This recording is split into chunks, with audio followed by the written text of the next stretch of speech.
Karimnagar 11వ division red hills కాలనీలో Sudan నిధులతో చేపట్టనున్న RCC drainage పనులకు కార్పొరేటర్ శ్రీమతి ఆకుల నర్మదా నరసన్న ఆధ్వర్యంలో శంకుస్థాపన చేశారు.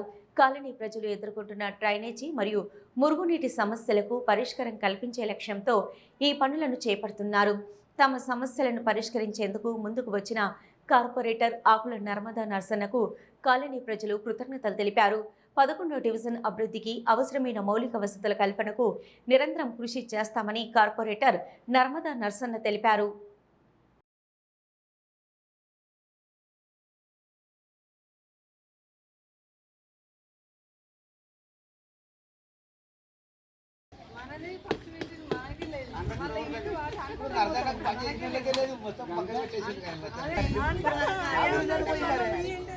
అదే మా గురించి వాళ్ళ గురించి లేక రాత్రి కరోనా టైం ఓపించి వాళ్ళకి సాయం చేసి నేను